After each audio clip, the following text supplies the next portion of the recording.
Hey folks, welcome back to Military Forces Unleashed. Today, we're diving headfirst into the battlefield of the future, where drones rule the skies and physics becomes the ultimate weapon.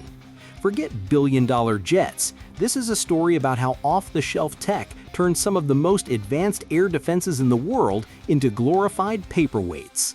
In this episode, we'll uncover how Ukraine executed one of the most audacious drone strikes in modern history.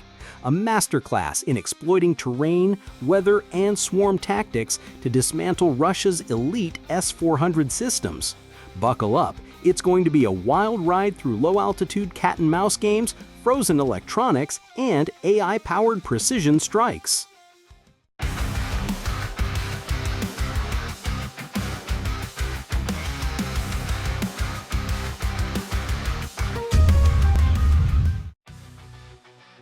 Imagine flying under the curvature of the Earth at 300 feet, invisible to radar, while your target sits there thinking they're untouchable. Now imagine doing it with hardware store components and smartphone processors. That's exactly what happened on June 1st, 2025, when Ukrainian drones taught Russia a $500 million lesson in humility. To understand how Ukraine pulled this off, let's talk about something as old as time itself: the curvature of the Earth.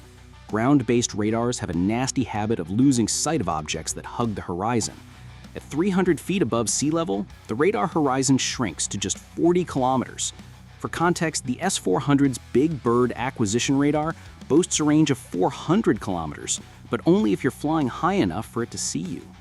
Enter Ukraine's drones. Flying low over tundra and Arctic wastelands, these unmanned marvels slipped right under the radar like ghosts. By the time Russian operators realized they were being attacked, the first wave was already smashing into their precious S-400 batteries. But here's the kicker. Even if the drones had been spotted, the S-400's minimum engagement range of 2 kilometers rendered its massive 48N6E3 missiles useless. It's like trying to swat a mosquito buzzing around your face with a sledgehammer. It just doesn't work. Fun fact, did you know those 48N6E3 missiles cost roughly $2 million each? Yeah, good luck explaining to your superiors why 20 of them didn't stop a fleet of drones built with parts from Radio Shack. Fast forward to Alenia Air Base, where things got downright frosty, literally. Picture this. Minus 12 degrees Celsius Arctic air so cold it turns breath into ice crystals faster than you can blink. While humans bundle up against the chill, machines don't fare quite as well. Russia's Panzer S-1 systems, designed to shred incoming threats with twin 30mm autocannons and surface-to-air missiles, found themselves completely neutered by the freezing temperatures. Hydraulic fluid thickened like molasses, reducing turret traverse rates from 60 degrees per second to less than 20. Those fancy autocannons, they jammed after firing barely 1,000 rounds, well below their operational limit of roughly 2,500 rounds per minute, globalsecurity.org. Meanwhile, Ukraine's drones thrived in the cold. Lithium iron phosphate batteries maintained full power, brushless motors ran smoother in dense air, and thermal cameras painted targets glowing like Christmas lights against the frozen backdrop. Even worse for Russia, atmospheric ducting caused by temperature inversions wreaked havoc on radar waves, creating electromagnetic mirages that made accurate targeting impossible. Oh, and remember those Panzer missiles? Their proximity fuses, calibrated at room temperature, failed spectacularly in the extreme cold. One missile streaked straight through a formation of drones without detonating, a textbook example of how over-reliance on technology can backfire spectacularly.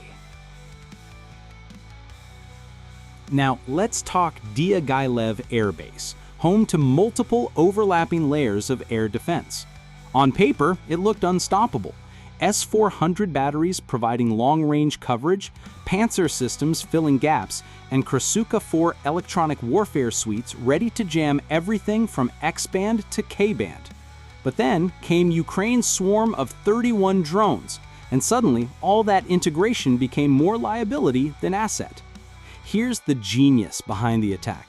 Instead of sending all 31 drones as one group, Ukraine split them into 7 subswarms, approaching from different directions at varying altitudes and speeds. This wasn't random. It was calculated psychological warfare against fire control computers. Each Panzer could handle 4 simultaneous targets, and the S-400 managed 12. Sounds manageable, right? Wrong. When swarms constantly merged and split, the targeting computers had to recalculate intercept solutions repeatedly. Processing delays cascaded through the entire network, leaving gaps wide open for exploitation.